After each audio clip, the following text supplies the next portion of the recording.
ஒரு வழியா மாடு உள்ள வர்றதுக்கு இல்லாத ஓரளவுக்கு சுத்தி வர மரப்பா மாரி கட்டியாச்சுங்க.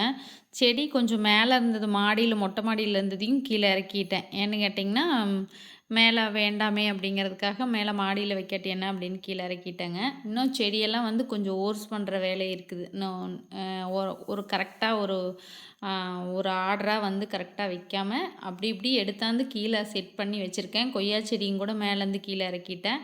முக்காவாசி எல்லாமே கொண்டு வந்து வச்சாச்சுங்க உள்ள. மாடு வராது அப்படிங்கிற நம்பிக்கையில எல்லாத்தையும் கொண்டு வந்து கீழ வச்சாச்சு. இனிமேல் வந்து கொஞ்சம் கொஞ்சமா எல்லாத்தையும் அரேஞ்ச்மெண்ட் பண்ணி, இனிமேல் தான் தோட்டத்த வந்து ஒழுங்குபடுத்தணுங்க. இப்போதைக்கு இருக்கிற அப்டேட் இதுதான். நம்ம தோட்டத்தோட அப்டேட் இப்படி தான் இருக்குது பார்த்துக்குங்க. என்னால முடிஞ்ச வரைக்கும் எவ்வளோ தூரம் செடிகள் எல்லாம் வைக்க முடியுமோ அப்படி வச்சிருக்கேன். இன்னும் நெறையா செடிகள வந்து இன்னும் எடுத்து மாத்தி பேக் மாத்தி வைக்காமயே நெறைய செடியெல்லாம் இருக்குது. அதெல்லாம் இனிமே தான் ஒண்ணு ஒண்ணா பண்ணணும்.